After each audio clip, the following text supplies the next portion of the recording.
Take it away, Gigi. Okay. Hi Harry. Hi, Gigi. Nice to meet you. Yeah, nice to meet you here. And I saw watch your movie, and then it's such a good movie that I was so touched about it when I watch it, and then I cry. And yeah, it's so touching. So I know that before you shoot this movie, you actually met Jennifer. And then what did you actually talk with Jennifer?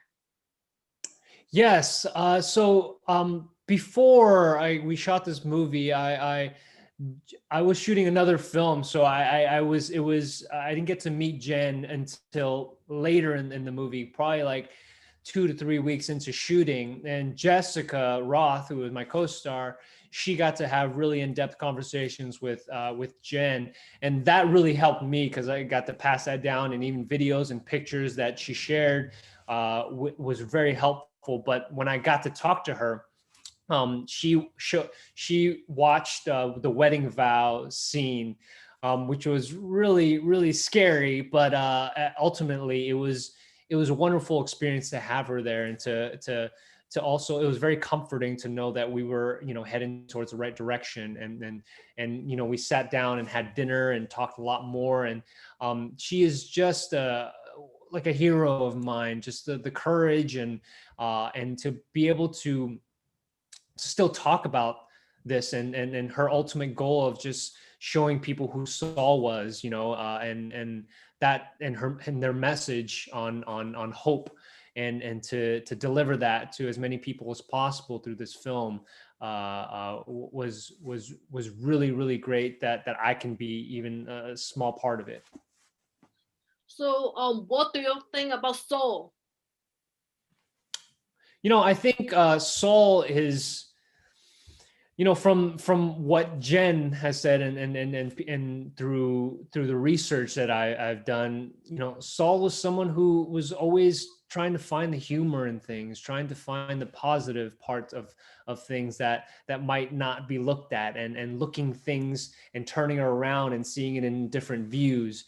But most importantly, I think you captured who he really was, especially faced with a tragedy, and knowing that he can make someone feel a little bit better, even though it is a hard thing to cope with, especially with someone who's going through whatever he was going through, is a powerful thing, and it just showed how courageous and that a person that he was. I wonder, because this is a real story, real love story, and then and your role is a real person. So is it a challenge for you? Yeah, it's absolutely a challenge when someone has existed and you're trying to pass that message on. But what Jen gave us, specifically to Jess, who was playing Jen Carter, the fact that she didn't want us to have to try and portray them exactly how they were, and gave us more freedom to just tell the story, and that's what she wanted us to focus on, not about their mannerisms, who they were, as a person, but more how they were with each other. And with this story about love, and also overcoming, with adversity, and knowing that there's something that was completely out of their control. They had to look at the things that they could control. So that really eased us as actors to be able to just focus on telling the story as best as we can, while also having the elements carry through that I think are going to affect a lot of people in a big way. So I think Jennifer would watch the movie. So do you have some kind of pressure?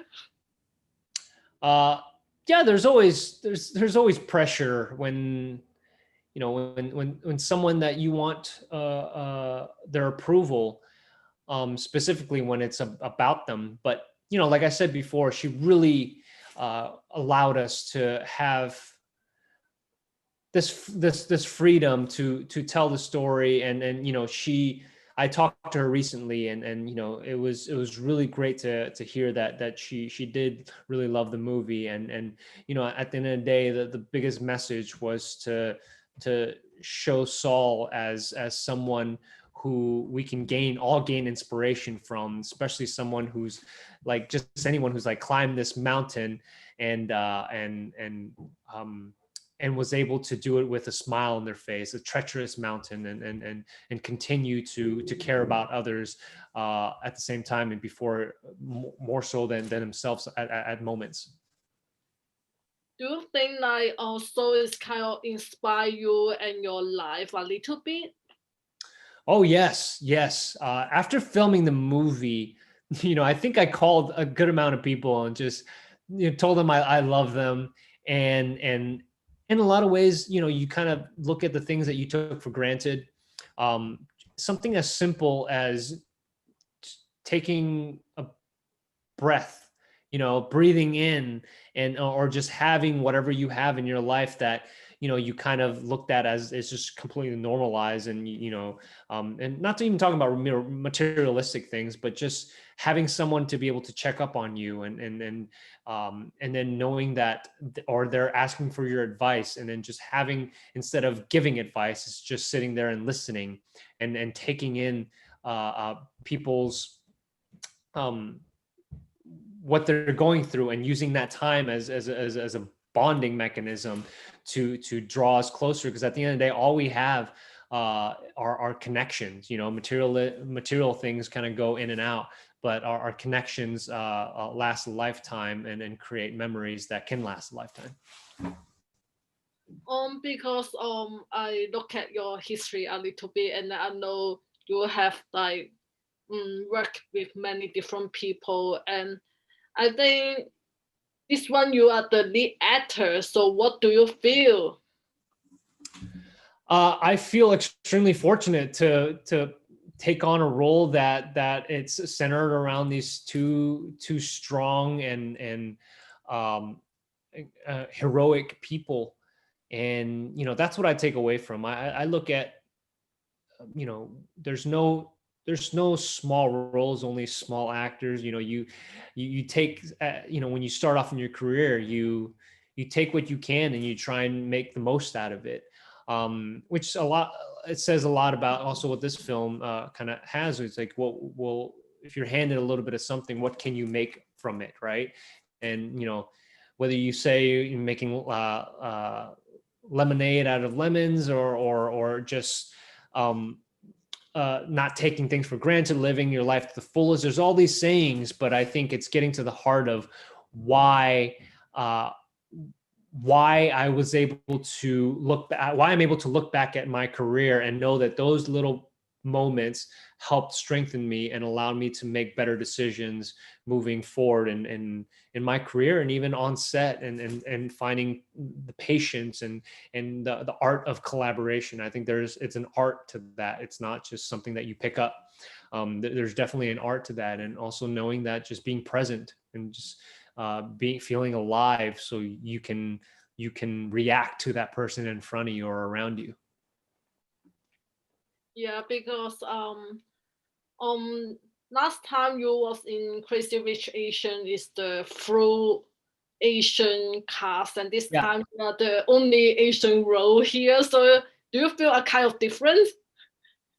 Yeah, I mean, you know, those two films are completely different. You know, one's centered around a certain culture, certain you know, part of the world, and, you know, and not even just a country, but just a sliver of a country. And, you know, this role is in a lot of ways like an everyday man, right? He's not someone that is defined strictly by his ethnicity or what he looks like. He's defined about what he does in the face of being handed, you know, a card that's not that great, you know, and figuring out how to flip it and make the most out of it. And, you know, it's this group of people who find ways to cope with this tragic news and you know, spark some joy into it for the limited time that they do have all together. So, you know, I look at that, and I think if you're talking about representation for like Asian males, I think it's extremely important to have something like a studio film that really is able to show that Asian men are more than whatever's been stereotyped over the years in major films, specifically speaking. And to know that, you know, there's more that could be shown, and not just one aspect of them. So I wonder, what is your most impressive scene in this movie? Well, my most impressive scene, I would have to say, you know, the proposal. I wouldn't say impressive because of me. I think I'm only as good as my co-stars, because my co-stars are just, you know, such incredible talent, and it makes my job much easier to do whatever I needed to do. And specifically when you're talking about the proposal scene, if it was just me singing by myself to Jessica, it would, you know, it would been great and fine and romantic. But the fact that it was that group of friends, the love that was felt, the energy that was in coming on the boats and, you know, rowing into it and having musical instruments, it just felt like it was a bundle of love that just like exploded under a bridge, you know. And that is more than just me, you know. I was just an element of that. But I thought it was so grounded, and I'm just more impressed with, you know, Mark Myers and what he did with that scene. And so it just felt real. It felt like it could happen if you walked down the street the next day and you saw these people do that.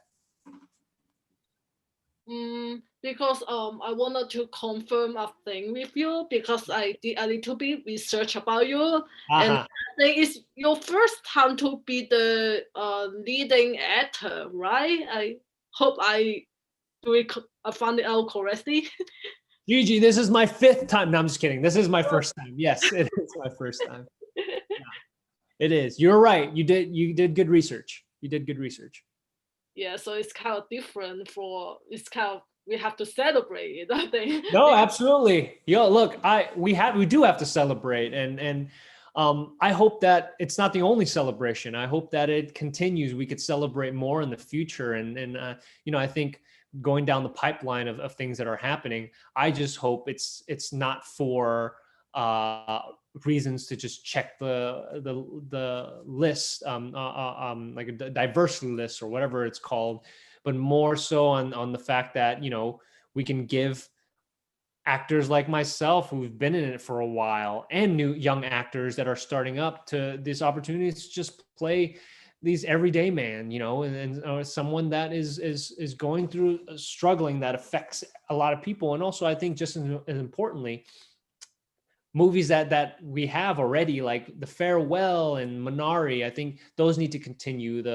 But they don't have to just be immigrant stories, which I think are incredibly important, because I'm an immigrant myself, and along with my parents. But I think there's more to that, and I think it's trying to just get as much different aspects of the, I guess, Asian experience, that's not just particularly down to only the culture that is that defines them. Should be my last question here, because we only have 15 minutes. So what do you want to talk to no matter Chinese audience in the States or Chinese audience in China? What do you want to say to them? I want to say, look, okay, my mom would be extremely, this is when I got into the business, I I have a funny story about this. So I got into the business, and I was dancing, with doing pretty cool projects. I was on Glee, and then I was dancing for Beyonce, and then I was in Apple commercials. And my mom was like, "Okay, that's good. You're making money. Okay, I'm proud of you." And it wasn't until I landed on the I remember, I think it was like, your newspaper, China Daily, and then Singto Yapo, and like all these other Chinese newspapers and programs. And my mom just like, "Oh, you made it. And it's true, because it's an importance to like the culture of knowing that language is penetrating and reaching an audience that could be completely understood.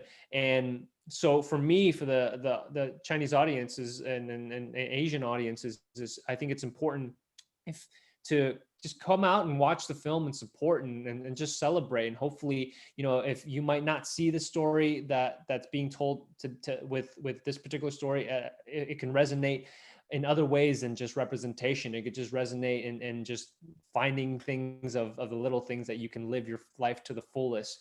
But I'm also thankful for the Asian community for supporting me. But I know that there's so much more work that needs to be done to be able to tell different stories that resonate with different people within that community. Thank you so much for your time. So I think it's time's up. And Awesome. have a good evening. Yeah, have a good evening. 再见啊。再见，再见，谢谢 Joaquin。你，Joaquin。